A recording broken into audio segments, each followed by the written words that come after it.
تاکہ تمہاری کھال پہ نہ لگے. تو پھر وہ آیا جو نزدیک کا نقاب ہوتا ہے اسے دیکھنا پاسبل ہے, لیکن 1.5 انچ دور جو نقاب آیا دیکھنا پاسبل ہے کہ نہیں. وہ سارے پرابلمز آتے ہیں اس طرح کی خواتین کو. اب ایسی خواتین کی تعداد آٹے میں نمک کے برابر بھی نہیں رہ گئی ہے.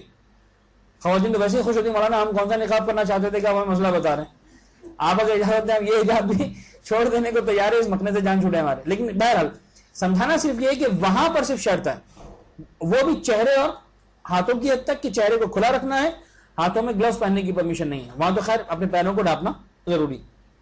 لیکن اینی ویز عام حالات میں جب ایک عورت نماز پڑھ رہی ہے تو نماز کے ڈریس کے طور پر ان 3 چیزوں کو کھلا رکھنے کی پرمیشن ہے, چہرے کو, کلائی تک ہاتھوں کو, اور ٹخنوں تک پاؤں کو. لیکن اس کا متعلق ہے نماز سے.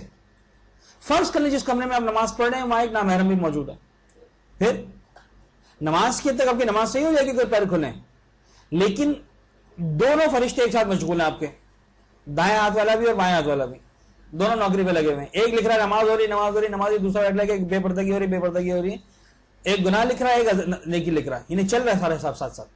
اس کی مثال بالکل ہوئی کہ ایک ساتھ نماز پڑھتے پڑھتے نعوذ باللہ گانا سننا شروع کر دیں کہ نماز بھی ہو رہی ہے اور فرض کریں خدا نہ خواستہ ایک دوسرے گناہ میں بھی انسان کا دل لگا ہوا ہے, تو یہ گناہ ہو جائے گا اگر نامحرم سامنے. اس کا تعلق نماز سے ہے, حجاب سے نہیں.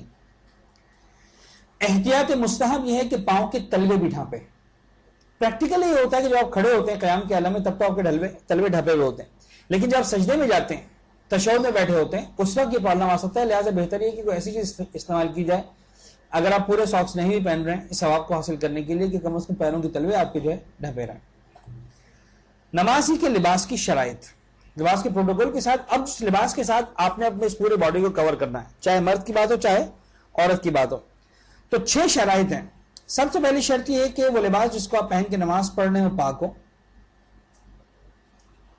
یعنی نماز کے دوران آپ کے لباس کا پاک ہونا ضروری ہے. جب آپ نماز پڑھ رہے ہیں اس وقت اگر آپ کا لباس نجس ہے تو نہیں چلے گا.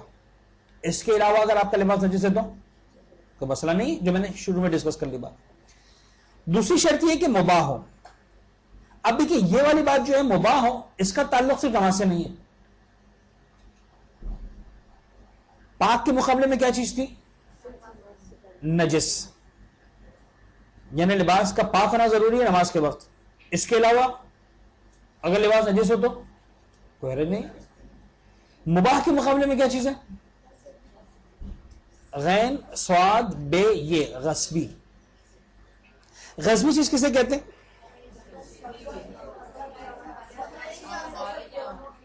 میں بیک وقت 2 آدمیوں کی بات سن سکتا ہوں اس لیے کہ 2 کان ہیں. ایگزیکٹلی یوں سمجھ لیجیے, اگر بالکل صحیح اور سادہ الفاظ میں اس کی ڈیفینیشن میرے خیال میں شاید آئے گی بھی آگے. نہیں, ایسا لباس جو یا تو آپ کا اپنا ہو یا اگر کسی اور کا ہو تو اس کو استعمال کرنے کی اجازت ہو. دیٹس کالڈ مباح. یا تو ذاتی ہو اپنا, مسئلہ ہی ختم ہو گیا. یا اگر کسی اور کا ہے تو اس نے استعمال کی پرمیشن دی ہوئی ہے آپ کو. اچھا یہ نے بہت سادہ سی ڈیفینیشن بنائی ہے, ورنہ ٹیکنیکلی ڈیفینیشن رانگ ہے. بعض اوقات اپنے لباس کو بھی استعمال کرنے کی اجازت نہیں ہوتی. فرض کر لیں آپ نے اپنا لباس کسی کو کرائے پر دیا ہوا, جیسے بعض اوقات اپنے مکان میں نماز پڑھنے کی اجازت نہیں ہوتی. وہ مکان جو آپ نے کسی کو کرائے پر دیا ہوا, وہ مکان کی بات ہو گئی, لباس کی بات ہو گئی. تو جب کسی کو آپ نے مکان کرائے پر دے دیا تو مکان آپ کا ہے, لیکن اس کو یوز کرنے کے رائٹس فی الحال ٹیمپرری طور پر آپ کے پاس نہیں ہیں جب تک کہ آپ نے اس کو اجرت پر یا کرائے پر دیا ہوا. واضح بات. تو ٹیکنیکلی وہ ایگزامپل رانگ تھی میری جو ڈیفینیشن تھی, لیکن اسے سمجھانے کی حد تک کہ یا تو آپ کا اپنا ذاتی ہو جس کو آپ کہتے ہیں ذاتی, ٹھیک ہے میرا لباس, وہ پھر آپ کو مسئلہ نہیں کسی سے پوچھنے کی, اور یا اگر کسی اور کا ہے تو اس کی طرف سے یوز کرنے کی پرمیشن ہو. دیٹس کالڈ مباح لباس. یہ جو مباح اور غصبی کا کانسیپٹ ہے ایسا نہیں ہے کہ صرف نماز کی حد تک ہے کہ صاحب نماز میں جو ہے چوری کا لباس نہیں چلے گا, بعد میں چوری کا لباس چلے گا. نجس والی بات نہیں ہے کہ 24 گھنٹے نجس چلے گا, آدھا گھنٹہ پاک نجس نہیں چلے گا. مباح کے اندر 24 گھنٹے نہیں چلے گا. یعنی پرابلم یہ ہے کہ نمبر 1 24 گھنٹے نہیں چلے گا, نمبر 2 اگر غصبی ہوا تو آپ کی نماز نہیں بن پائے گی. سمجھانا یہ ہے, اگر ایک بات آپ سمجھ سکیں, سمجھانا یہ ہے کہ بعض گناہ ایسے ہیں جو نماز کے ساتھ مرج ہو سکتے ہیں. بعض گناہ ایسے ہیں جو عبادتوں کے ساتھ مرج ہو سکتے ہیں اور اس گناہ کے باوجود بھی عبادت رہتی ہے. پاسبل ہے؟ مثلا کیسے؟ روزے کی حالت میں بے پردہ گھومنا بڑی شاندار ایگزامپل. بے پردگی کا گناہ، مارکیٹ میں جا رہے ہیں، بے پردگی میں شاپنگ کر رہے ہیں، روزہ بھی رکھا ہوا آپ نے، تو آپ کا روزہ صحیح ہے، بے پردگی گناہ ہے. وہ بے پردگی روزے کو ڈسٹرب نہیں کر رہی، روزہ جو ہے وہ آپ کو با پردہ نہیں بنا رہا، ٹھیک ہے، لیکن وہ بے پردگی روزے کو باطل نہیں کر دے گی. تو بے پردگی کے باوجود کیا ہوا؟ آپ کا روزہ چل گیا. ٹائم پاس نہیں ہو رہا لہذا موویز دیکھ رہے ہیں رمضان کے مہینے میں، گرمیوں کے روزے، تو وہ حرام اپنی جگہ، روزہ اپنی جگہ. واضح ہو رہی بات؟ تو ہے بہت سارے گناہ. نماز کے دوران فرض کریں خدا نہ خاصا نماز کے دوران جو میں نے باتوں میں ایگزامپل دی، کوئی میوزک سن رہا، مجھے نہیں خیال کہ شاید کوئی ایسا انسان ہوتا ہوگا، لیکن فرض کرنے کو اتنا شوقین ہے اور کوئی ایسا میوزک چل گیا جو اس کا بہت زیادہ پسندیدہ میوزک ہے اور توجہ چلے گی اس میوزک کی طرف سننے مزے سے، تو بہرحال وہ میوزک کا گناہ ایسا ہے جو نماز کو باطل کم از کم نہیں کرے گا، اس کی کوالٹی کا حشر کرتے ہوئے ایک اور بات ہے. اور وہ والی بات جو میں نے کل پچھلی کلاس میں کہی تھی، ان قبل ما سواہا، ان ردت ما سواہا کی منزل پہ نماز آ جائے گی، قبول ہی نہ ہو سکے خدا کی بارگاہ میں، لیکن بہرحال صحیح کا ٹیگ لگا رہے گا اس کے اوپر، باطل کا ٹیگ اس نماز پر نہیں آئے گا. لیکن مباح والا، غصبی والا گناہ ایسا ہے، چوری والا یا کسی کی اجازت کے بغیر اس کی چیز کو استعمال کرنے والا، جسے چوری کہا جا سکتا ہے نارمل الفاظ میں، سادہ الفاظ میں، یہ گناہ ایسا ہے کہ یہ ویسے تو گناہ ہے ہی ہے، نماز کو بھی ڈسٹرب کر دیتا ہے. نماز کے ایسے لباس کو آپ پہن کے پڑھیں گے تو آپ کی نماز صحیح نہیں ہوگی. ایسے پانی سے آپ وضو کریں گے تو آپ کا وضو صحیح نہیں ہوگا. یعنی مثال کے طور پر اگر آپ کسی ایسی جگہ پر ہیں کہ جہاں آپ نے دیکھا کہ آپ کے پاس اپنا پانی نہیں ہے، جس کا پانی ہے وہ استعمال کرنے کی اجازت نہیں دے رہا آپ کو، اور آپ نے کہا کہ بھائی مجھے پینے کے لیے نہیں چاہیے، مجھے کپڑے دھونے کے لیے نہیں چاہیے، مجھے برتن دھونے کے لیے نہیں چاہیے، مجھے اللہ کی عبادت کرنے وضو کے لیے پانی چاہیے، وہ کہہ رہا نہیں دے رہا، ختم. اب وہ ادھر آگے پیچھے ہوا، آپ نے جو آنکھ بچا کر پانی لے لیا اس کا ایک گلاس، کس کی خاطر لیا؟ اپنی خاطر یا اللہ کی خاطر؟ وضو ہو جائے گا نہیں ہو جائے گا؟ نہیں ہوگا. خدا کہہ رہا ہے تیمم کر کے نماز پڑھو. اب غور فرمائیں، بعض اوقات انسان جب مسائل دین کو نہیں سیکھا ہوا ہوتا تو فی سبیل اللہ فساد کرتا ہے. یہ ہے فی سبیل اللہ فساد ہوتا ہے نا، فی سبیل اللہ جہاد، فی سبیل اللہ فساد ہو جاتا ہے کہ خدا کے نام پہ چلو ہٹو نماز پڑھنی ہے ہمیں، تمہاری جگہ پہ کیا ہوا؟ خدا کی خاطر ساری جگہ آپ نے کسی کو اس کی جگہ سے نکالا، نماز پڑھ لی ڈنڈے کے زور پر، وہ آپ کی نماز ہی باطل ہوگی.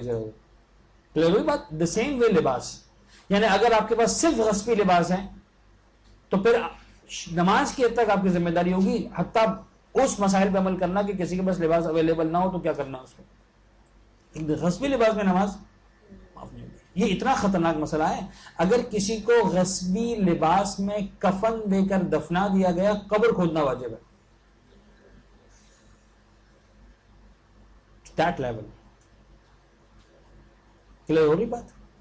اور ایک لیول آتا ہے کہاں پر غصبی کا؟ جب انسان کسی اور کی چوری نہ کرے، حضرت زہرا کے حق کی چوری کر لے.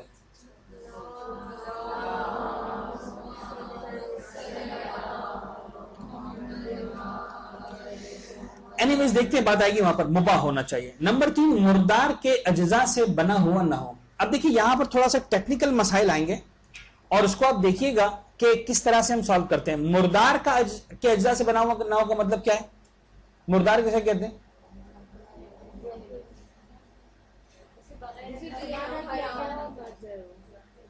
یعنی ہر وہ جانور جو شریعت کے مقرر کردہ طریقے کے علاوہ، جو ذبح کرنے کا طریقہ اس کے علاوہ کسی اور طریقے سے مارا گیا، پھر چاہے وہ حلال گوشت جانور ہو جیسے بکری اور گائے، چاہے وہ حرام گوشت جانور ہو جیسے خرگوش اور لومڑی. اگر ایک ایسا جانور ہے جس کو شریعت کے مقرر کردہ طریقے سے ذبح نہیں کیا گیا، حلال نہیں کیا گیا اس کو، تو چاہے وہ حلال تھا حرام ہو گیا، اور اس کا بدن، اس کی کھال سب نجس ہے. اب اس بکرے کی یا اس گائے کی مثلا کھال اتاری گئی اور اس کی کھال سے مثال کے طور پر لباس بنایا، جیکٹ بنا دیا گیا آپ کا. مردار کی اجزاء سے بنا ہوا اگر لباس ہوگا اس میں نماز پڑھنا جائز نہیں ہوگی. بلی کی کھال ہے، فرض کر لیں جناب علی کہ سانپ کی کھال ہے، بکرے کی کھال ہے، گائے کی کھال ہے، وغیرہ وغیرہ، اگر ایسا جس کو شریعت کے مقرر کردہ طریقے سے ذبح نہیں کیا گیا. دنیا میں ایسی کھالیں بہت رائج ہیں، بہت رائج ہیں. یعنی اگر کسی کے پاس اس طرح کی کیلکولیشن ہو تو وہ سمجھ سکے گا کہ آج دنیا میں ڈیلی بنیاد پر کتنا گوشت کھایا جاتا ہے ایز این ایوریج. کتنے لاکھ جانور روزانہ ذبح ہوتے ہیں. تو دن میں اگر لاکھوں جانور ذبح ہو رہے ہیں تو ہفتے میں کتنے ہوتے ہوں گے، مہینے میں کتنے ہوتے ہوں گے، اور سال میں کتنے ہو جاتے ہوں گے. تو ظاہر سی بات ہے کہ تعداد ایک ہی سال میں کروڑوں تک پہنچ جاتی ہے. گوشت آپ کھا کر ختم کر دیتے ہیں لیکن چمڑا جو ہے وہ سالہ سال چلتا ہے. تو یہ کوئی ایسی میں انہونی بات نہیں کر رہا ہوں کہ پتہ نہیں دنیا کے کس کونے میں آپ کو مثلا جانور کی کھال ملے گی. قدم قدم پر جانور کی کھال ملے گی، قدم قدم پر جانور کی کھال ملے گی، لیدر ملے گا آپ کو. ٹھیک ہے، یہ جو لیدر ہے اب اسلامی ممالک کے اندر تو یہ ہے کہ باقاعدہ ذبح کیا جاتا ہے، ورنہ گوشت بکرے کا اور گائے کا تو یورپ میں بھی کھایا جاتا ہے. وہاں جانور کو کیسے ذبح کرتے ہیں؟ وہاں شریعت کے طریقے سے ذبح نہیں کرتے ہیں، پورے پورے جانور کو فٹ کرتے ہیں مشین کے اندر، آری چلتی ہے، جانور کی گردن ذبح ہو جاتی ہے. آپ اس جانور کا گوشت کھا لیتے ہیں، ایک الگ مسئلہ نمبر 1. نمبر 2، اس کی کھال کو یوز کرتے ہیں جیکٹس کے لیے، بیگس کے لیے، لیدر اپنا پرس کے، سب کچھ سب نجس بنایا جاتا. تو صرف یہ دیکھ کر کہ مثلا بکرے کی کھال ہے یا گائے کی کھال ہے یہ سمجھ نہیں لینا کہ یہ پاک ہوگا اور حلال ہوگا. ٹھیک ہے، تو مردار کی اجزاء سے بنا ہوا نہ ہو. مردار حلال گوشت جانور کا بھی ہوتا ہے، مردار حرام گوشت جانور کا بھی ہوتا ہے. اب یہاں پر ایک مسئلہ جلدی سے سننا ہے، اور وہ یہ کہ اگر جانور مردار نہ ہو، پاک کے مقابلے میں لفظ تھا نجس، مباح کے مقابلے میں لفظ تھا غصبی، مردار کے مقابلے میں اس مسئلے کی حد تک لفظ بنے گا ذبیحہ. کیا بنے گا؟ ذبیحہ، جس کو ذبح کیا گیا. ذبیحہ پاک ہے، چاہے حرام کوئی جانور کا ہو. یس، یہ امپورٹنٹ مسئلہ ہے. ذبیحہ پاک ہے چاہے حرام گوشت جانور کا ہو. اب حلال گوشت کا تو مسئلہ آپ کو معلوم ہے، بقرعید میں آپ دیکھتے ہی ہیں حال اپنی آنکھوں کے سامنے. جب بکرے کو ذبح کیا گیا، گائے کو ذبح کیا گیا، اس کا گوشت حلال ہے، اس کی کھال پاک ہے. لیکن وہ جانور جن کا گوشت کھانا حرام ہے وہ نجس تو نہیں ہے، پاک ہے، سوائے کتے اور سور کے. یعنی خرگوش اٹسیلف ایک پاک جانور ہے کہ نہیں؟ خرگوش اٹسیلف ایک پاک جانور ہے، لومڑی اٹسیلف ایک پاک جانور ہے، بلی اٹسیلف ایک پاک جانور ہے. نجس تو نہیں سارے جانور، ان کا گوشت کھانا حرام ہے لیکن یہ اٹسیلف کیا ہے؟ پاک ہے. یہ کب نجس ہوتے ہیں؟ جب یہ مر جائیں اور ان کو شریعت کے طریقے سے ذبح نہیں کیا گیا. اب فرض کر لیں آپ چاہتے ہیں کہ آپ مثلا لومڑی کی کھال کا جیکٹ پہنے، آپ کو شوق بھی ہے اور دین کے معاملے میں بھی آپ کانشیس ہیں کہ نہیں صاحب ہمیں نجس تو نہیں پہننا. طریقہ ہے، بالکل طریقہ ہے، لومڑی کے اوپر کو صحیح طریقے سے ذبح کر دو، اس کا گوشت کھانا حرام رہے گا. لیکن چونکہ یہ ذبیحہ بن گیا لہٰذا یہ نجس نہیں ہے. جب نجس نہیں ہے تو اس کی کھال بھی نجس نہیں ہے. اب اس کی کھال کو جیکٹ آپ پہن سکتے ہیں، نہ آپ کے بدن کو نجس کرے گی یہ کھال، نہ اس طرح کا کوئی اور مسئلہ پیش آئے گا. کلیئر ہوگی بات؟ جن کے لیے سمجھ میں آگے ایک سلوات پڑھ دیں.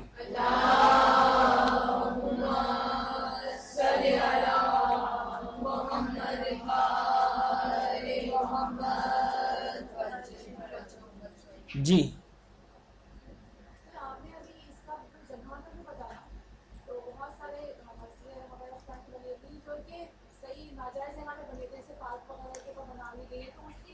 جگہ جگہ فی الحال بات نہیں کر رہے. اگر اس مسئلے میں پڑھیں گے تو پاکستان کی 80% مسجدیں ٹوٹ جائیں گی، مجھے معلوم ہے بڑا سیریس مسئلہ ہے. بہرحال اس مسئلے کو پہلے سمجھ لیں. مردار کے اجزاء سے بنا ہوا نہ ہو. مردار وہ جانور جس کو شریعت کے طریقے کے مطابق ذبح نہ کیا گیا ہو. ذبیحہ وہ جانور جس کو شریعت کے طریقے کے مطابق ذبح کیا گیا ہو. اگر شریعت کے طریقے کے مطابق ذبح کیا گیا تو چاہے اس کا گوشت کھانا حرام ہے، اگر حرام کوئی جانور ہے، لیکن وہ پاک مانا جائے گا لہذا اس کی کھال پاک مانی جائے گی. اب اگر یہ بات سمجھ میں آ گئی تو اب دیکھیے چوتھی شرط، حرام گوشت حیوان کے اجزاء سے نہ بنا ہوا. تیسری شرط کیا تھی؟ مردار کے اجزاء سے نہ بنا ہوا ہو. چوتھی شرط کیا ہے؟ حرام گوشت حیوان کے اجزاء سے نہ بنا ہوا ہو. یعنی ممکن ہے آپ پوچھتے کہ سر فرق کیا ہے دونوں میں؟ تو فرق یہ ہے کہ عین ممکن ہے ایک جانور مردار نہ ہو، جیسے بلی ہے جس کو ذبح کر دیا گیا، لومڑی ذبح کر دیا گیا. میں نے ابھی کہا کہ لومڑی کے کھال کا بنا ہوا جیکٹ آپ پہن سکتے ہیں پاک ہونے کے اعتبار سے کہ وہ نجس نہیں ہے، ذبیحہ ہے. بلی کے کھال کا بنا ہوا آپ جوتا چمڑا یعنی بیلٹ وغیرہ سب پہن سکتے ہیں، اگر اس کو شریعت کے مطابق ذبح کیا گیا نجس نہیں کرے گا آپ کو. اب آئے گا نماز کا پروٹوکول کہ پاک ضرور ہے، پاک ضرور ہے. نماز کے لباس میں حتی حرام کو جانور کا جز نہیں چلے گا، یعنی وہ تمہارے بدن کو پاک نہیں کر رہا. بالکل صحیح ہے، جب نماز پڑھ رہے اس کو اتار دو، نماز کے بعد دوبارہ اس کو تم پہن سکتے ہو، کوئی مسئلہ نہیں. تو وہ جیکٹ آپ کے بدن کو نجس نہیں کر رہا، کمفرٹ دے رہا ہے، سب کچھ. آپ اس کو پہنے، مارکیٹ میں جائیں، پروگرامز میں جائیں، ویڈیو بنوائیں، فوٹو کھنچوائیں، سب کچھ کریں. نماز کے دوران اس کو اتارنا پڑے گا اس لباس کو. کلیئر ہو گئی بات آپ کے لیے؟ تو حرام گوشت حیوان کے اجزاء سے بنا ہوا نہ ہو.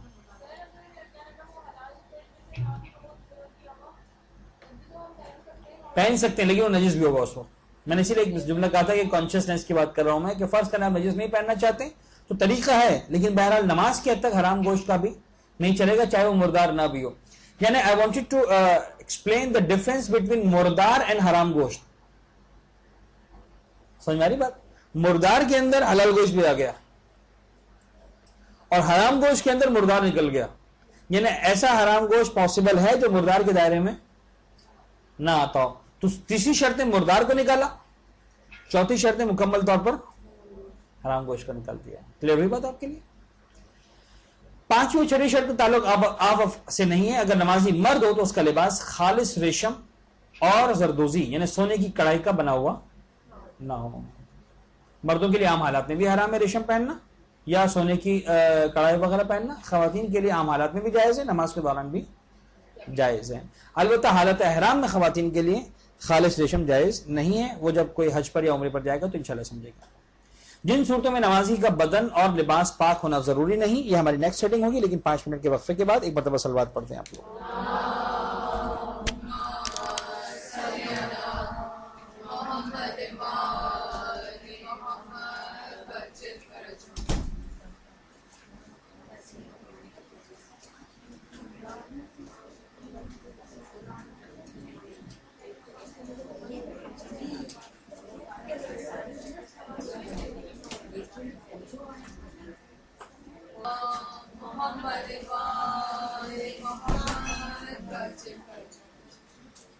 بسم اللہ الرحمن الرحیم وبہ نستعین. جن صورتوں میں نمازی کا بدن اور لباس پاک ہونا ضروری نہیں.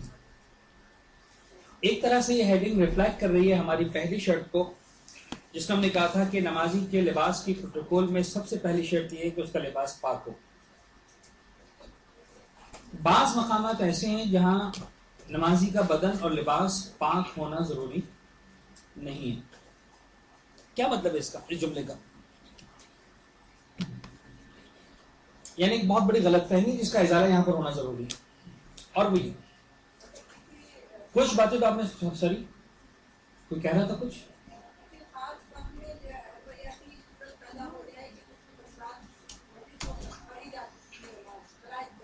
صحیح، بالکل بجا فرمایا. یہی بات ہے. اب صرف یہ کرنا ہے کہ ابھی جیسے ایک بات آئے گی اور آپ میں سے اکثر نے یہ بات مختلف انداز سے سنی ہوئی بھی ہے کہ صاحب اگر خون کا ایک قطرہ لگا ہوا ہو تو نماز پڑھ سکتے ہیں. لیکن ایک انتہائی اہم غلط فہمی جو یہاں پر ہو جاتی ہے، اور وہ یہ کہ کئی سارے سوالات جو میرے پاس آئے اس سے اندازہ ہوا کہ ایک مائنڈ سیٹ یہ بن جاتا ہے کہ خون کی اتنی مقدار پاک ہے.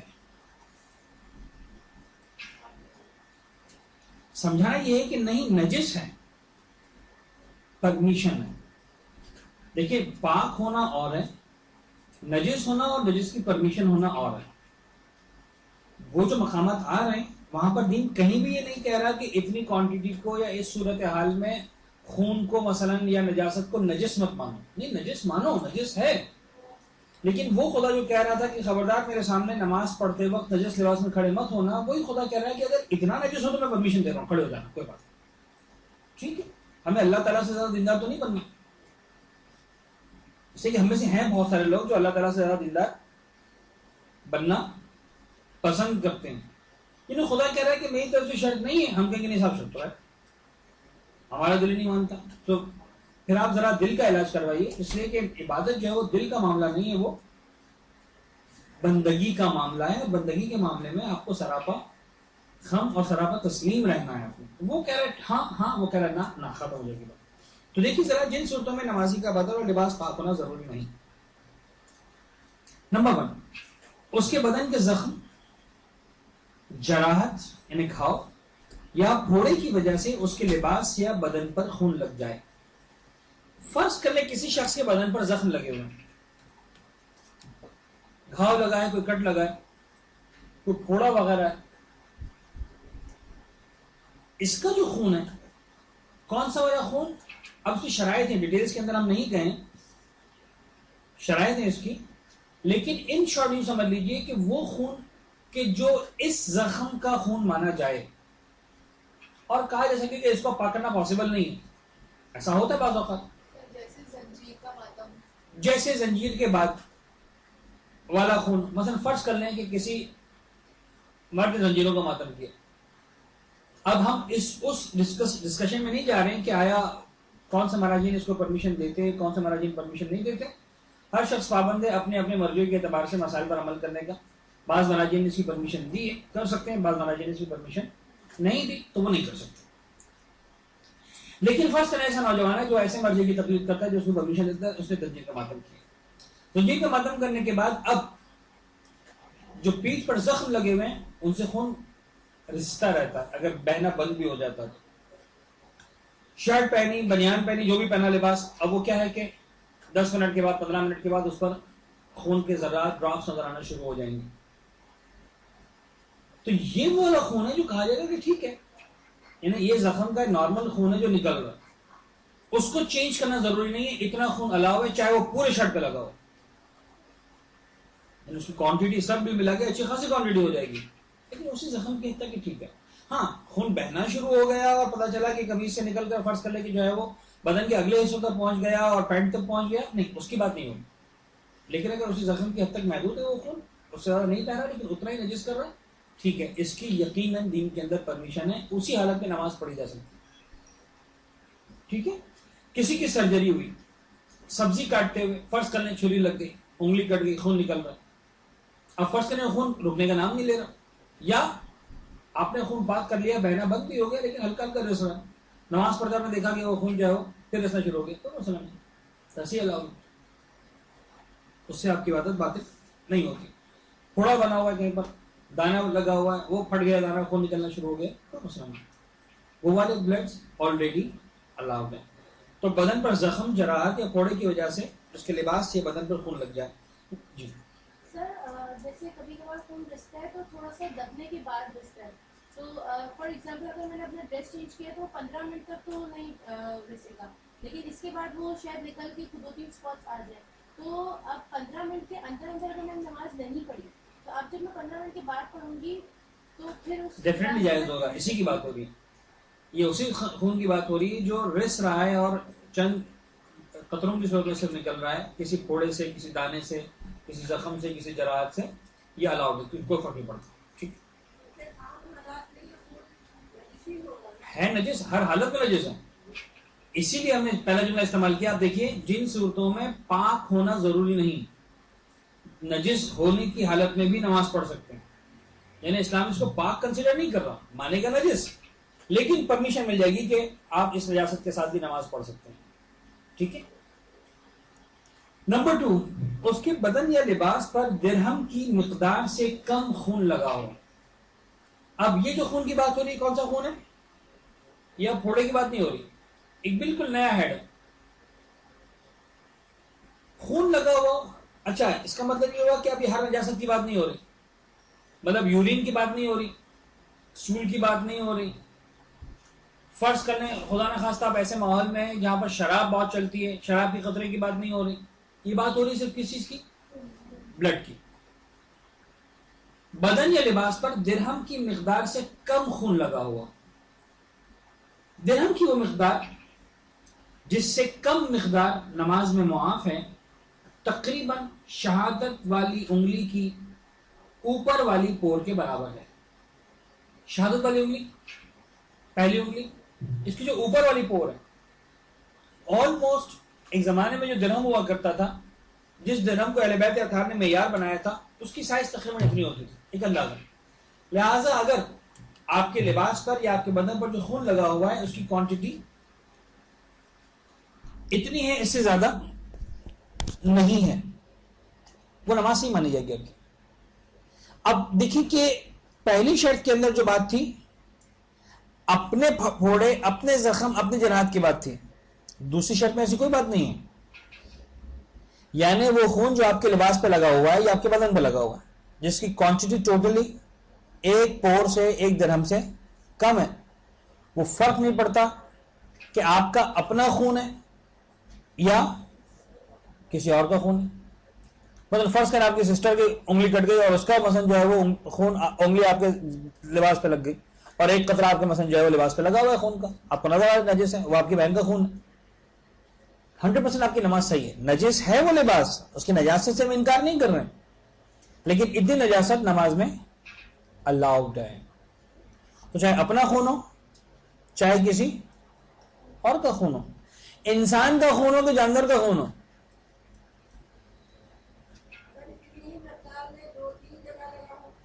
سب ملا کر اگر اس کی مقدار اتنی بنتی ہے تو ٹھیک. اس سے زیادہ مقدار ہو جائے گی تو پھر وہ معاف نہیں ہوگا. ٹھیک ہے.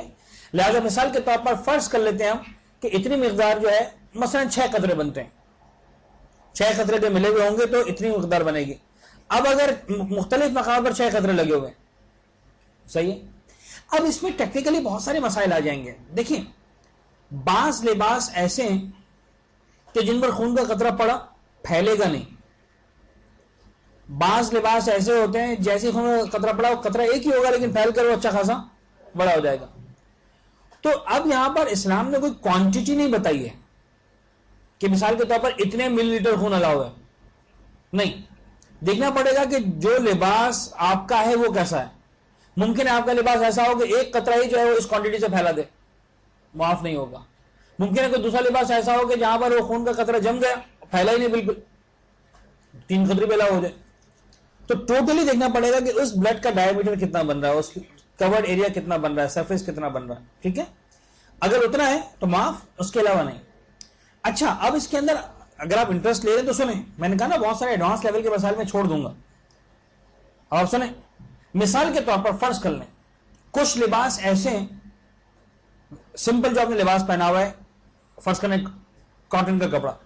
اب یہ جو کاٹن ہے جب خون لگے گا تو وہ دونوں طرف سے نظر آئے گا. اس کو 2 مانیں گے 1 مانیں گے. اب یہ ایڈوانس لیول کے مسائل ہیں اس کو 1 مانیں گے. لیکن اگر فرض کریں کپڑا استر لگا ہوا ٹھیک ہے فرض کریں مثال کے طور پر شلوار کا پائچہ ہے جو بکران لگا ہوتا ہے درمیان میں اتنا بلڈ لگا کہ ایک طرف سے گیا دوسرے سے نکل آیا اب یہ 1 نہیں مانا جائے گا. سمجھ میں آ رہی بات. تو وہ پھر ایڈوانس لیولز کی باتیں بہت ساری آ جاتی ہیں جو آپ لوگ الحمدللہ نہیں سوچتے مجھے معلوم ہے تو میں بھی آپ کو ڈسٹرب نہیں کرتا ہوں. اینی ویز تو یہ سارے مسائل ہیں بھی ڈیٹیلز کے اندر لیکن جو آؤٹ لائنز ہیں جو پرائمری پرابلمز ہیں جو بیسک مسائل ہیں وہ یہ ہیں کہ اتنی کوانٹٹی کا بلڈ الاؤ ہے. ٹھیک ہے. آگے بڑھتے ہیں. نجس بدن یا لباس کے ساتھ نماز پڑھنے پر مجبور ہو.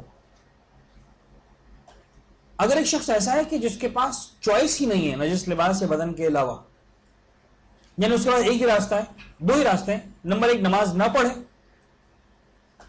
نمبر 2 نماز پڑھے نجس لباس کے ساتھ. تو جہاں بات یہاں تک آ گئی کہ یا نماز چھوڑ دو یا نجس لباس کے ساتھ پڑھ لو تو دین نماز معاف نہیں کرے گا. ٹھیک ہے نجس لباس کا پڑھو لیکن پڑھو ضرور. اب یہ مسئلہ کہاں پیش آتا ہے؟ عام طور پر سفر میں مسئلہ بڑا پیش آتا ہے. کراچی سے کوئٹہ کوئٹہ سے تافتان تافتان سے زائدان زائدان سے مثلا قم جانا ہے ایران جانا ہے یہ مسائل ہیں زندگی کے حقیقی مسائل ہیں. بہت سے لوگ جو نمازی ہیں زیارت کے راستے میں نماز قضا کرتے ہیں فی سبیل اللہ مولانا صاحب نجس لباس میں کیسے نماز پڑھیں, ہمارا لباس نجس ہو گیا. خیر پہلا سوال تو یہ کہ جس کو آپ نجس مان رہے ہو نجس ہے بھی کہ نہیں. اکثر جو ہے وہ ذہن میں غلط تصورات ہیں, صرف یہ سوچ کر کہ صاحب ٹرین کا واش روم یوز کیا لہذا ہمارا لباس نجس ہو گیا. کس نے کہا نجس ہو گیا؟ صاحب وہ چھینٹے اڑ گئے, چھینٹے پانی کی چھینٹے پہ, پانی کی چھینٹے اڑنے دیں پانی کی چھینٹے. کس نے کہا پانی کی چھینٹے نجس ہیں؟ نلکا صاحب خراب تھا ٹرین کا, وہ جو ہم واش روم میں گئے تو اس کا پانی ٹپک رہا تھا, اس کی چھینٹے اڑ رہے تھے, ہمارے لباس پہ بھی چھینٹے اڑ رہے ہیں, تو کس نے کہا وہ چھینٹے نجس ہیں؟ اگر مجھ سے پوچھا جائے تو شاید اس وقت پوری ٹرین میں سب سے پاک جگہ وہی ہوگی جہاں مسلسل پانی بہ رہا ہے, اس لیے کہ اس پانی نے پاک کر دیا نجس جگہ تھی بھی. تو باقی پوری ٹرین کو کیا پتا کون مسلمان بیٹھ کے گیا کون ہندو بیٹھ کے گیا, لیکن وہ جگہ اگر مثلا فرض کرنا نجس تھی بھی تب بھی پاک ہو چکی. آپ کو نجاست نظر آ رہی ایک اور بات ہے, نجاست نظر نہیں آ رہی, گندگی نظر آ رہی ہے, میل پڑا ہوا ہے, مٹی ہے مثال کے طور پر, ٹھیک ہے فرق نہیں پڑتا. مٹی کو میل کو اس کو خدا نے نجس نہیں مانا, دین نے نجس نہیں مانا, پانی بہ رہا ہے, چیٹے اٹھتے ہیں, کیا فرق پڑتا. صاحب وہ ٹرین میں جو اوپر ٹینک لگا ہوا تھا یہ ٹوائلٹ کے اوپر, اس میں لیکیج تھی, اوپر سے پانی ٹپک رہا تھا. چلے گھروں کا باتھ روم کا پانی ٹپک رہا ہوتا ہے ایک اور بات تھی, یہ تو صاف اور سادہ پانی ہے جو آپ کے جو ہے وہ پائپ سے آ رہا ہے, اس کی جگہ پائپ ٹوٹا ہوا اوپر سے ویسے بہنا شروع ہو گیا. آپ تو بارش کے مزے لیجیے, اس کو نجس کیوں مان رہے ہیں آپ؟ ٹھیک ہے نا. تو بہت سارے تو تصورات وہ والے ہیں, لیکن فرض کرنے کے لباس نجس بھی مان لیا, فرض کرنے لباس نجس مان لیا, لباس نجس ہو گیا, نجاست ہی کے خطرے آپ پر اڑے. اب آپ دین آپ سے کہے گا, ون بائی ون آپ سے بات کرے گا. دیکھیے دین یوں سمجھ لیجیے ہمیشہ آپ سے ڈیبیٹ کرتا ہے, آپ سے ڈائلاگ کرتا ہے, آپ کے ساتھ بارگیننگ کرتا ہے. دین نے کہا نماز پڑھو کر کے نماز پڑھو, آپ نے کہا لباس نجس ہے, دین نے کہا پاک کر لو, نماز کیوں چھوڑو گے؟ آپ نے کہا پاک نہیں ہو سکتا, آپ نے کہا پاک ہو سکتا ہے, دین نے کہا پاک کر لو, ختم ہوگی بات, نماز پڑھو. اب آپ کو پاک کرنا یعنی یو شوڈ ڈیسائیڈ کہ پاک کرنا پاسبل ہے کہ نہیں. اچھا آپ نے کہا پاک نہیں ہو سکتا, دین نے کہا چینج کر لو, تو قسم کھائی ہوئی کہ یہی لباس پہنے گا تین دن تک, چینج کر لو. آپ نے کہا پاسبل ہے, دین نے کہا چینج کر لو, آپ نے کہا نہیں وہ بھی پاسبل نہیں ہے, تو دین کہے گا ٹھیک ہے اگر پاک کرنا بھی پاسبل نہیں ہے, چینج کرنا بھی پاسبل نہیں ہے, اسی نجس لباس سے نماز پڑھ لو. اب آپ کہیں گے کیسے پاسبل نہیں ہے بھائی, آپ کا پرابلم یہ تھا نجس لباس دین جگہ پڑھ لو. تو یہ وہ مسئلہ ہے, جب انسان نجس لباس سے بدن کے ساتھ نماز پڑھنے پر مجبور ہو تو دین کہتا ہے پڑھ لو, لیکن نماز کو چھوڑنے کی پرمیشن نہیں ملے گی.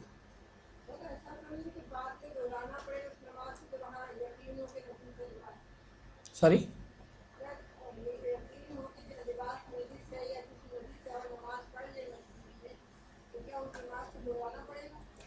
بڑا اچھا سوال ہے, سوال سمجھ میں آیا آپ لوگوں کو؟ کیا سوال ہے کہ اگر ایک مجبوری کے عالم میں نجس لباس کے ساتھ نماز پڑھ لی گئی تو کیا جب دوبارہ وہ مجبوری ختم ہو گئی اور لباس اب دوبارہ پاک اویلیبل ہو گیا, مل گیا وغیرہ وغیرہ, تو کیا اس نماز کو دوبارہ انجام دینا ضروری ہے, پڑھنا ضروری ہے؟ اس کا جواب ایک قانون کی صورت میں سنیں تاکہ آپ کو ہمیشہ کام آئے. دیکھیں ایک بات یاد رکھیے گا, دین جب بھی آپ کی ذمہ داری معین کرتا ہے, کچھ ذمہ داریاں ہوتی ہیں حالت اختیار کی, کچھ ذمہ داریاں ہوتی ہیں حالت اضطرار کی, ایمرجنسیز کی. اگر آپ نے ایمرجنسی میں ایمرجنسی ڈیوٹی پر عمل کر لیا تو نارمل حالات میں اس عبادت کو کبھی بھی دہرانے کا حکم اسلام نہیں دے گا آپ کو. واضح بات آپ کے لیے. مثلا فرض کر لیں کہ آپ کے آنکھوں کا آپریشن ہوا, یہ بڑے کامن سے مسائل ہیں, ایگزامپلز میں دے رہا ہوں, بڑے کام کی چیزیں آپ یاد رکھیے گا. آنکھ کا آپریشن ہو, جب آنکھ کا آپریشن ہوتا ہے موتیے وغیرہ کا مثال کے طور پر, ڈاکٹر کہتے ہیں 3 دن 4 دن کے لیے آپ کو جھکنے کی پرمیشن نہیں, نہ آپ کو رکوع کے لیے جھکنے کی پرمیشن ہے, نہ سجدے کے لیے. نماز پڑھ سکتے کہ نہیں پڑھ سکتے؟ اگر آپ کہیں نماز نہیں پڑھ سکتے تب بھی جواب غلط ہے, اگر آپ کہیں نماز پڑھ سکتے ہیں تب بھی جواب غلط ہے. اس سے کہ صحیح جواب یہ ہے کہ نماز پڑھنا ضروری ہے, پڑھ سکتے ہیں کیا ہوتا ہے. واضح بات, نماز تو پڑھنی ہے آپ نے, یہ پڑھ سکتے ہیں کیا ہوتا ہے, پڑھ سکتے کیا ہوتا ہے, نہیں بھی پڑھ سکتے ہیں, ٹھیک ہے نا. تو نماز پڑھنی معلوم تھا, میں سمجھانا چاہ رہا ہوں, ٹھیک ہے. تو اب نماز تو پڑھنی ہے آپ کو, ٹھیک ہے, آپ نے نماز پڑھی, لیکن وہ جو ہم نے نماز پڑھی نہ آپ کو رکوع کے لیے جھکنے کی پرمیشن تھی, نہ سجدے کے لیے. تو جو آپ نے 3 دن تک نمازیں پڑھی, اشارے سے آپ نے رکوع کیا, اشارے سے آپ نے سجدہ کیا, صرف سر تھوڑا سا گھماتے رہے, 3 دن کے بعد جب پرابلم سالو ہو گیا دوبارہ نمازیں پڑھنی قطعاً نہیں پڑھنی, آپ کی نمازیں صحیح مانی جائیں گی. کلیئر ہوئی بات؟ فرض کر لیں ڈسک کا آپریشن تھا, کمر کی ہڈی کا مورا ہلا ہوا تھا, 1 مہینے کے لیے ڈاکٹر نے کہا بستر پر لیٹنا ضروری ہے, کھڑے رہنے کی پرمیشن تو چھوڑیں, بیٹھنے کی پرمیشن نہیں, نماز پڑھ سکتے ہیں؟ پڑھنی ہے, احسن ہے نا, نماز پڑھنی ہے, پڑھ سکتے کیا, پڑھنی. اب آپ لیٹ کر نماز پڑھ رہے ہیں, لیکن جب لیٹ کر نماز پڑھ رہے ہیں 1 مہینے بعد ڈاکٹر نے کہا آپ کو اٹھنے کی پرمیشن ہے, تو کیا 1 مہینے کی نمازیں دہرانی ہے؟ قطعاً نہیں دہرانی. وضو نہیں کر سکتے تو تیمم کرنا پڑا آپ کو, دین کا تیمم کر لو, مسئلہ نہیں, تیمم کر کے آپ نماز پڑھتے رہے, 1 دن 2 دن 3 دن, 3 دن پر پانی مل گیا, یا بیماری سالو ہو گئی, یا پرابلم سالو ہو گیا, جو بھی تھا جس کی وجہ سے آپ کو تیمم کی پرمیشن ملی تھی, نمازیں دہرانی قطعاً نہیں دہرانی. تو یاد رکھیے گا کہ دین جب بھی آپ کو ایمرجنسی کی حالت میں کوئی حکم دیتا ہے تو ایکچولی ہوتا یہ ہے کہ آپ کے حق میں ذمہ داری چینج ہو جاتی ہے.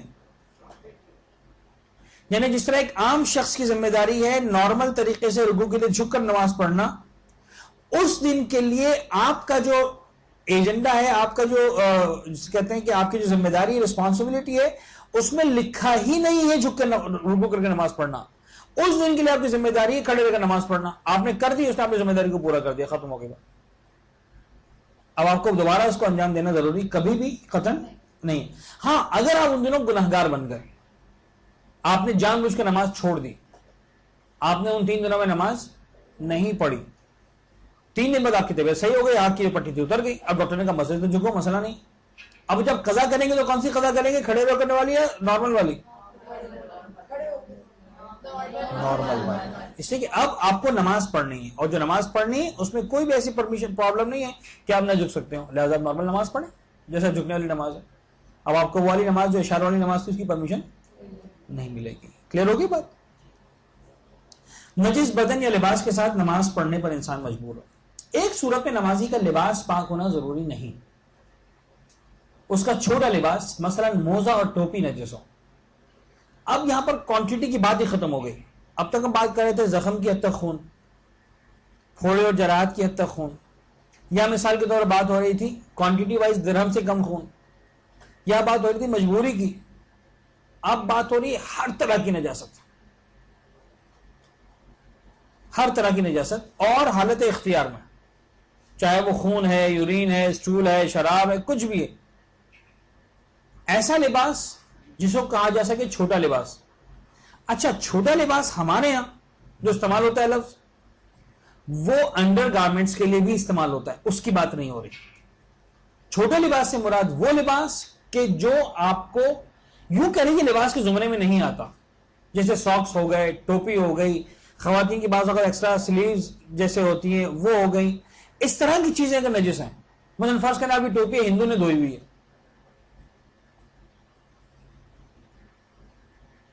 اور آپ نے ٹوپی پہن کے نماز پڑھ لی, وہ ٹوپی نجس ہے, نماز صحیح ہے آپ کی, مسئلہ نہیں. اس لیے کہ جو آپ کا اصل لباس کا پروٹوکول ہے وہ اس کے ذریعے پورا نہیں ہو رہا ہے. تو موزہ ٹوپی ٹائپ کی چیزیں اگر نجس ہیں جو باقاعدہ لباس کے زمرے میں نہیں آتے, وہ اگر نجس ہیں تو کوئی فرق نہیں پڑتا. اسی طرح نجاست کی ہینڈلنگ میں فرق نہیں پڑتا. مثلا فرض کر لیں مثال کے طور پر, بڑی عجیب سے ایگزامپل دے رہا ہوں, ذرا غور کیجیے گا. فرض کر لیں کہ آپ کسی جگہ آپ کے مثلا بچے نے پیشاب کر دیا, آپ کو کچھ اور نہیں ملا پاک کرنے کے لیے, یا مثلا کسی کی جگہ کو صاف کرنے کے لیے, تو آپ کے پاس کوئی چھوٹا سا مثلا ٹاول تھا, فیس ٹاول جو آپ یوز کرتے تھے, مثلا آپ نے اسی ٹاول کو لے کے نجاست کو آپ نے وہاں سے اس پیشاب کو آپ نے مثلا فرض کرنے سمیٹ لیا, صاف کر لیا وغیرہ. اب آپ کو کوئی جگہ بھی نہیں ملی, آپ نے اسی تولیے کو لیا, مثال کے طور پر شاپر میں ڈالا, اپنے پرس میں ڈال لیا دوبارہ کہ بھائی اس کو گھر جا کر پاک کر لیں گے تاکہ اس کو پرس بھی نجس نہ کریں. اور اب آپ نماز پڑھنے وہی پرس لٹکا ہوا. Now you are handling the نجاست. آپ نماز کے دوران پرس اٹھائے ہوئے ہیں, پرس کے اندر نجاست ہے. نجاست کو یہ لباس نہیں ہے جائز. کلیئر بات؟ جو میں نے کہا نا ایڈوانس لیول کے مسائل میں چھوڑوں گا, ان میں سے کی بات تھی. تو خیر بہت سارے چھوڑتا جا رہا ہوں, لیکن کچھ باتیں اشارتاً تاکہ آپ کو اندازہ ہو کہ شریعت کے اندر بہرحال ہمارے مراجعین نے, ہمارے علماء نے بہت کچھ سوچا ہے. یہ تو پکی پکائی تازہ روٹی ہے جو آپ کو بڑی آسانی کے ساتھ مل رہی ہے, یہ بھی ہمیں بعض اوقات مشکل لگ رہی ہوتی ہے.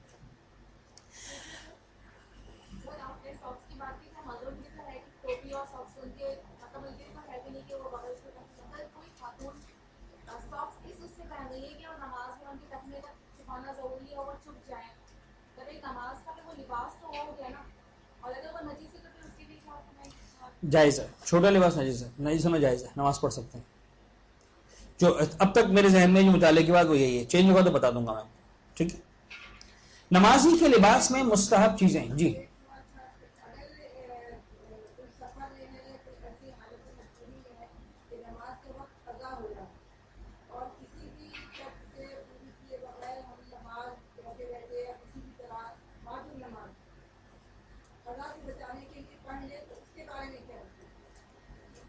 وہی والی بات کہ جس وقت آپ نماز پڑھ رہے ہیں دین اس وقت کوئی نہ کوئی آپ کی ذمہ داری معین کر رہا ہے کہ دیکھو اب تمہارے پاس نماز قضا ہونے میں مثلا 10 منٹ باقی رہ گئے ہیں, 10 منٹ بعد مغرب کی اذان ہو جائے گی, اور جس ٹرین میں تم سفر کر رہے ہو وہ ٹرین رک بھی نہیں رہی, قبلہ بھی معلوم نہیں ہے, پوزیشن ایسی نہیں ہے, ٹرین اتنا زیادہ لرز رہی ہے کہ تم کھڑے ہو کے نماز نہیں پڑھ سکتے. تمہارا مثال کے طور پر سن ایسا ہے کہ تم کھڑے نہیں رہ پاؤ گے اتنی لرزتی ہوئی ٹرین کے اندر, تو دین ایسے وقت میں کہے گا بیٹھ کے نماز پڑھ لو. چونکہ دین اس وقت آپ کی ذمہ داری ہی لگا رہا ہے کہ بیٹھ کے نماز پڑھو, اور آپ نے نماز پوری پڑھ لی, اس نماز کی قضا نہیں. ٹھیک ہے. نمازی کے لباس میں مستحب چیزیں, اب یہ کچھ چیزیں مردوں کے اعتبار سے مستحب ہیں. تحت الحنک کے ساتھ امامہ, یہ خواتین کے مستحبات میں شامل نہیں ہوگا. ابا پہننا مرد حضرات کے لیے مستحب ہے کہ ابا پہنے. آپ نے علماء کرام کو دیکھا ہوگا پہنے ہوئے, اوپر سے ابا پہنتے, وہ ابا پہنا نماز کے حالت میں ہر مومن مرد کے لیے مستحب ہے پہننا. نماز کے لیے جو سب سے بہترین لباس خدا نے مانا ہے وہ لباس ہے سفید. ہمیشہ white is always the best dress for white, پتہ نہیں کلر کہیں گے نہیں کہیں گے, لیکن وائٹ از آلویز بیسٹ اللہ کے سامنے عبادت میں حاضر ہونے کے لیے. وہی اسی لیے میں کلر میں کہہ رہا تھا وائٹ کلر کہوں یا نہ کہوں, تو white white is always the best. ٹھیک ہے. نماز کی حالت میں بھی, احرام کی حالت میں بھی, اور حتیٰ جب ہمیشہ ہمیشہ کے لیے رب العزت کی بارگاہ میں حاضر ہونا ہے کفن کی حالت میں بھی, white is always the best. پاکیزہ ترین لباس پہننا, پاکیزہ کا لفظ استعمال کیا میں نے تاکہ اس پاک کے کانسیپٹ کو ہٹایا جا سکے. پاک تو ہونا ہی ہونا, لیکن میلا لباس ہی پاک ہوتا ہے. ایک لباس آپ نے 4 دن سے پہنا ہوا اور نجس نہیں کیا آپ نے, ٹھیک ہے وہ پاک ہے, میلا ہو چکا ہے لیکن پاک ہے. تو نماز کی حالت میں آؤ تو پاک ہونے کے ساتھ ساتھ پاکیزہ بھی ہو, یعنی صاف ستھرا. قیمتی کی شرط نہیں ہے, مہنگا ہونا شرط نہیں ہے, لیکن نیٹ اینڈ کلین, صاف ستھرا لباس, اس کو ہم نے پاکیزہ کا لفظ استعمال کیا. نمبر 5 خوشبو کا استعمال کرنا. اور رب العزت کی بارگاہ میں جب باقاعدہ طور پر عبادت کے لیے کھڑے ہو رہے ہو تو کوشش کرو کہ خوشبو کا استعمال بھی کرو. عقیق کی انگوٹھی پہننا, مستحب ہے کہ انسان جب نماز پڑھے خدا کے سامنے حاضر ہو تو اس کے ہاتھوں میں عقیق کی انگوٹھی بھی پہنی ہوئی ہے اس میں. نمازی کے لباس میں مکروہ چیزیں. نمبر 1 سیاہ لباس پہننا. بلیک ڈریس پہن کر آپ نماز پڑھ رہے ہیں, یہ مکروہات میں شامل ہے. نماز کے دوران آپ کا لباس اگر سیاہ ہے تو یوں سمجھ لیجئے کہ خدا کو نہیں پسند ہے کہ میرا مومن یا مومنہ جب میرے سامنے نماز کے لیے آ رہے ہوں تو انہوں نے سیاہ رنگ کا لباس پہنا ہوا. مکروہ کا مطلب محرم ہو چاہے محرم نہ ہو. محرم کے ایام میں ویسے سیاہ لباس پہننا مستحب ہے. ہمارے کئی سارے مراجعین کا فتویٰ ہے کہ ایام غم میں اظہار غم کے طور پر جو سیاہ لباس پہنا جاتا ہے وہ یقیناً شعائر میں شامل ہے, مستحبات میں شامل ہے, اس میں حرج نہیں ہے. لیکن نماز کی حد تک اگر آپ کے لیے پاسبل ہے تو آپ ضرور لباس کو چینج کریں. لیکن پھر وہی والی بات ہے کہ نماز کو قضا نہیں کر سکتے. اگر آپ کالے لباس کو پہن کے نماز پڑھیں گے تو مکروہ کا مطلب یہ ہے کہ خود دیکھیں مکروہ کے کانسیپٹ کو آپ سمجھیں تھوڑا سا. مکروہ ہوتا کیا ہے مکروہ, کیا ہے آپ کے ذہن میں؟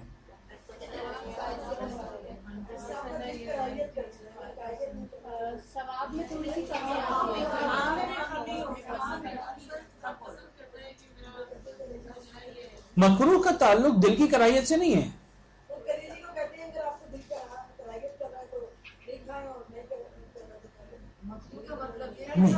نہیں نیور لائک دس. مکروہ کا تعلق ٹھیک ہے کچھ چیزوں کو دل سے, کچھ چیز ایسی جن سے دل کو کراہیت ہوتی ہے ان کی, یعنی جب شریعت میں لفظ مکروہ استعمال ہوتا ہے تو وہ والے میننگ پہ نہیں آتے. شریعت میں لفظ مکروہ کا مطلب یہ ہے عبد اور معبود کے, دیکھیں ہم اس کو بعض اوقات آپ لیتے ہیں mathematically as a business man, تو اگر بزنس مین والی میننگ اس کے آپ لیں گے تو اس کی میننگ یہ ہے کہ صاحب اس میں آپ کا لاس ان پروفٹ ہو جائے گا. You know what is loss in profit? Loss in profit کیا سوچتا ہے, یا لاس یا پروفٹ ہے؟ مثال کے طور پر اب سمجھا رہا ہوں, بہت سادہ سے ایگزامپل فرض کرنے جناب علی کہ ایک چائے کا کپ آپ نے بنایا, کتنے کا پڑا آپ کو؟ فرض کر لیں آپ کو گھر میں ایک چائے کا کپ پڑا 10 روپے کا, ٹھیک ہے مثال کے طور پر. ایک گاہک آیا, اس نے کہا کہ میں 20 روپے میں کپ آپ سے لینے کو تیار ہوں, آپ نے بیچ دیا, فائدہ ہوا کہ نقصان ہوا؟ 5 منٹ گزرے, دوسرا شخص آیا, کہا میں 30 روپے میں لینے کو تیار ہوں, آپ نے کہا سوری چائے تو ختم ہو گئی. اب بتائیے فائدہ ہوا کہ نقصان ہوا؟ یہ کس میں نقصان ہوا؟ فائدے میں نقصان ہوا, ویسے آپ کو نقصان نہیں ہوا.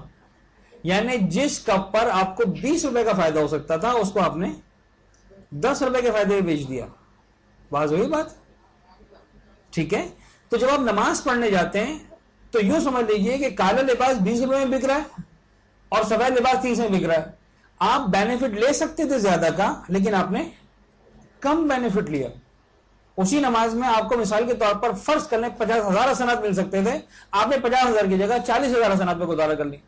تو 40,000 بھی 40,000 ہے, نقصان تو نہیں ہے, لیکن 50,000 کے مقابلے میں کم ہے. یہ ہے کانسیپٹ آف مکروہ. لیکن کون سا کانسیپٹ ہے یہ ہے بزنس مین والا حساب کتاب, جوڑ توڑ والا, 40,000 20,000 50,000 30,000.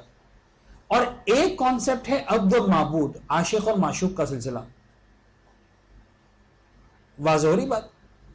جب بات آتی ہے اس عشق کی جسے ہم عشق حقیقی کہتے ہیں, اور ڈیفینیٹلی اس کو سمجھانے کے لیے ایگزامپل دینی پڑے گی عشق مجازی کی. فرض کر لیں کسی ایسی خاتون کا کہ جن کی ابھی نئی منگنی ہوئی ہے, نیا نکاح ہوا ہے, وہاں سمجھ آئے گی, ایگزامپل ورنہ سمجھ میں نہیں آئے گی, ٹھیک ہے. اب مثال کے طور پر جس کے ساتھ نکاح ہوا ہے اس کے گھر جانا ہے, فرض کریں پہلی دعوت ہے, اور فرض کرنے کی مثال کے طور پر اب وائٹ اور بلیک کو چھوڑ دیں, دوسرے کلرز پہ آ جائیں. آپ کو مثال کے طور پر پنک کلر پسند ہے اور آپ کے شوہر کو مثال کے طور پر جو ہے وہ فرض کریں گرین کلر پسند ہے, آپ کون سا چوز کریں گے پہننے کے لیے؟ سمجھ میں آئی بات؟ یہ ہے مکروہ. یعنی آپ پنک پہن کر بھی چلے جائیں گے تو آپ کو گھر سے نکال نہیں دے گا, ٹھیک ہے, آپ کو دھتکار نہیں دے گا, ایسا نہیں ہے کہ آپ کا استقبال نہیں کرے گا, لیکن آپ کا دل گوارا نہیں کرے گا کہ اگر میرے محبوب کو یہ والا کلر پسند ہے تو میں والا کلر چوز نہ کروں. بس یہی بات عشق مجازی حقیقی کے اندر ہے. آپ جب رب العزت کی بارگاہ میں جا رہے ہیں, آپ کو پتا ہے کہ میں جس کی بارگاہ میں جا رہا ہوں اس کو یہ والا رنگ پسند نہیں, یہ والا رنگ پسند ہے. اگر آپ بلیک پہن کر چلے جائیں گے, ایک تو ثواب بارگیننگ والی بات ہے نا, میتھمیٹک والی, میں نے کہا بزنس مین والی بات کہ ٹھیک ہے 10,000 کم ہو گیا, حسنات ثواب زیادہ ہو گیا, جنت کا ایک درجہ کم ایک درجہ زیادہ, وہ جو ہم اسٹیٹ ایجنسی کھول کے بیٹھ جاتے ہیں, ثواب کی ایجنسی کھول کے بیٹھ جاتے ہیں, ثواب کم ہو, بابا ثواب اور عذاب سب بات کی باتیں ہیں. دیکھو اس کو کیا پسند ہے. نماز اس لیے نہیں پڑھ لوں کہ مجھے پڑھنی ہے, نماز اس لیے پڑھ رہا ہوں کہ اس نے پڑھوانی ہے. تو انسان اگر ہر لمحے اس مزاج کو محسوس کر سکے تو پھر سمجھ میں آئے گا کہ یہ کالا مکروہ ہے. ورنہ کالا بھی الاؤ ہے, سفید بھی الاؤ ہے. کالے میں الاؤ ہے, ریکمنڈیشن ہے کہ کرو, وائٹ میں ریکمنڈیشن ہے کہ کرو پہنو, بلیک میں ریکمنڈیشن ہے کہ نہ کرو.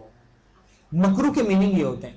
لہٰذا مکروہ کا جو ترجمہ ہے وہ یہ بنتا ہے کہ پروردگار نے اجازت دی ہے, حرام نہیں کیا.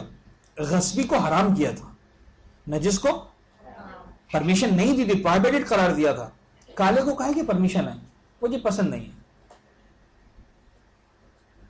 ناپسندیدہ, سب آ جائے گا.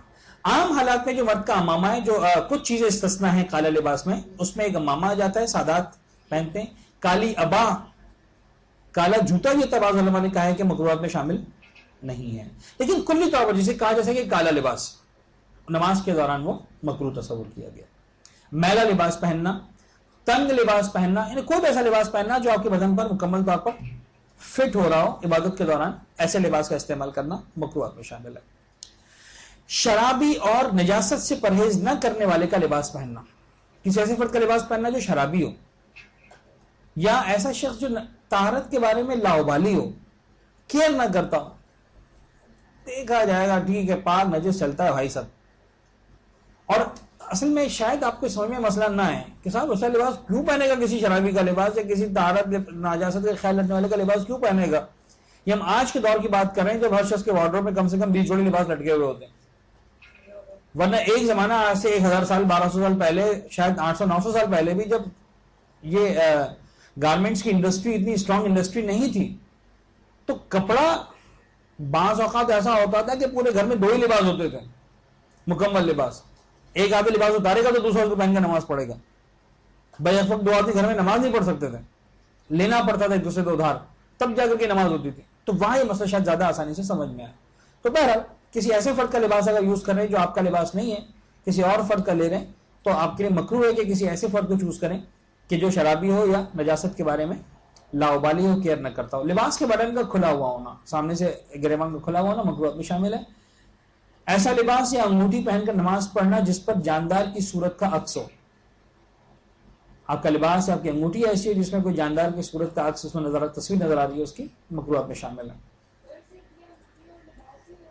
بات یہ بھی لباس کی تک بات ہو رہی ہے نا، جگہ کی بات نہیں ہو رہی، فی الحال جگہ میں بات آ جائے گی۔ نماز پڑھنے کی جگہ، نمازی کے لباس کی باری آ گئی، اب نماز پڑھنے کا مقام جہاں پر آپ نماز پڑھ رہے ہیں، اس کو ہم شروع کر لیتے ہیں، میرے خیال میں انشاءاللہ مکمل ہو پائے گا یہ اگلی کلاس میں۔ ایک مرتبہ آپ لوگ صلوات پڑھ دیں محمد والے محمد پر۔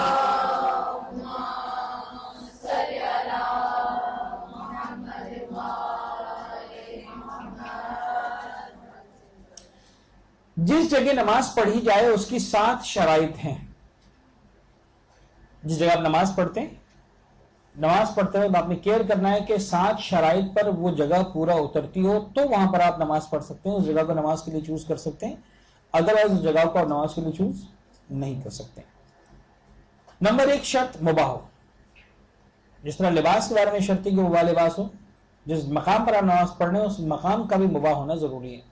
اب وہ مثال آپ کی سمجھ میں آ گئی ہوگی، کرائے کے مکان میں، کرائے کا مکان آپ کا مکان نہیں ہے جس میں آپ کرایہ دے کر رہ رہے ہیں، کسی اور کا مکان ہے، لیکن چونکہ کرایہ دے رہے ہیں ابھی آپ کا بن گیا، اس میں نماز پڑھ سکتے ہیں۔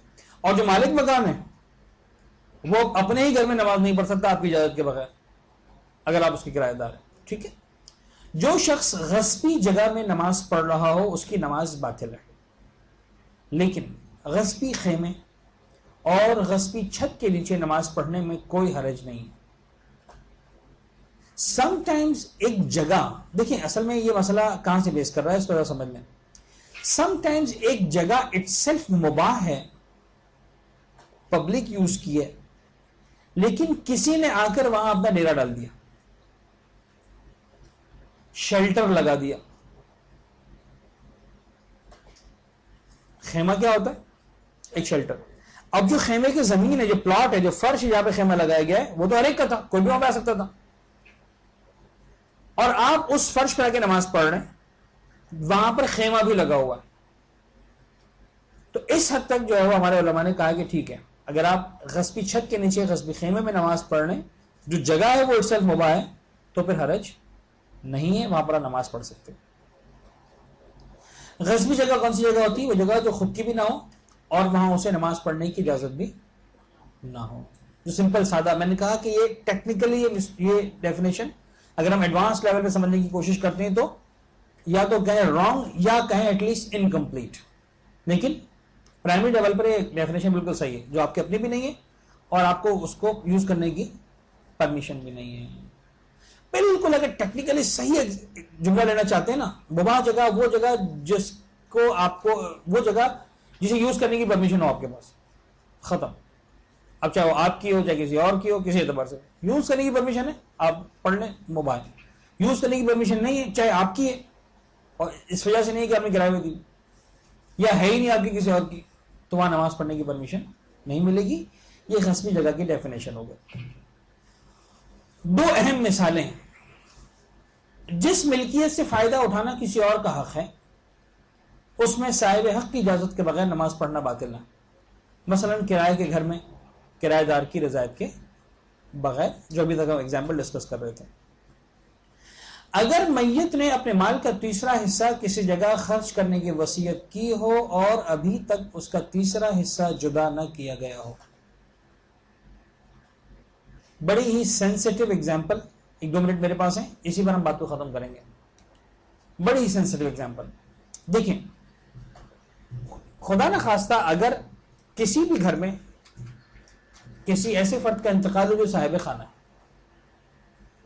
جہاں پر آپ رہ رہے ہیں، چاہے بیوی بن کر، چاہے بیٹی بن کر، چاہے بہو بن کر، وغیرہ وغیرہ، جو بھی آپ کا طریقہ کار رہنے کا، اور صاحب خانہ کا انتقال ہو گیا. صاحب خانہ کے انتقال کے بعد انسان جب تک زندہ تھا وہ جگہ 100% اس کی ملکیت تھی، اس کی اجازت سے آپ رہ بھی رہے تھے، نمازیں بھی پڑھ رہے تھے، سب کچھ کر رہے تھے.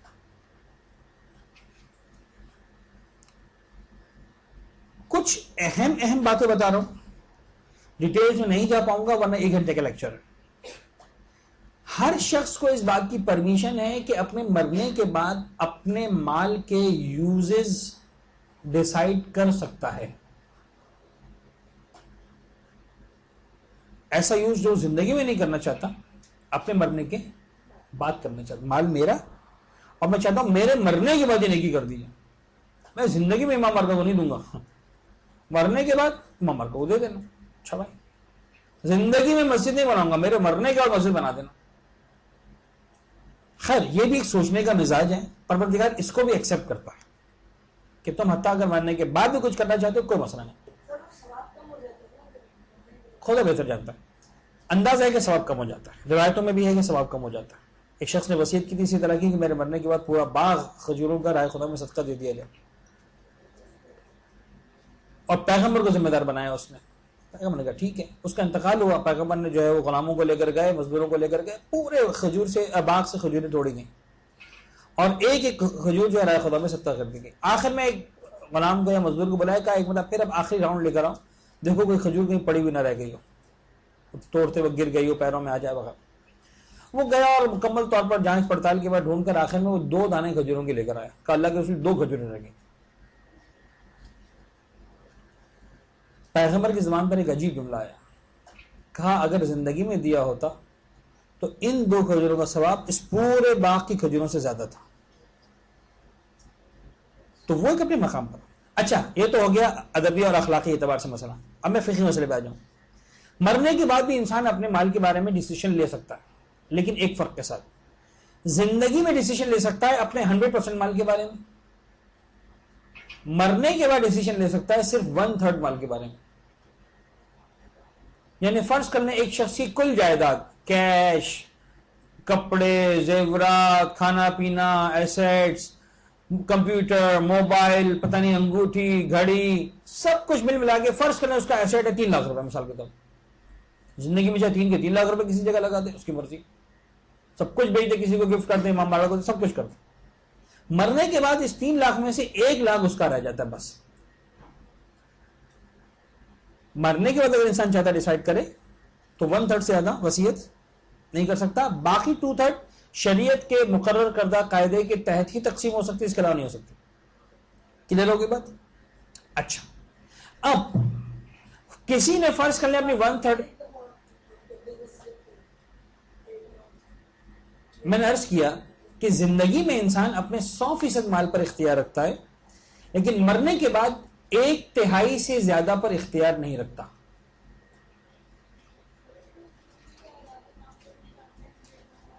وہ جو کرتے ہیں وہ بہت کچھ غلط کرتے ہیں. صحیح قانون یہ ہے ہمارے پاس،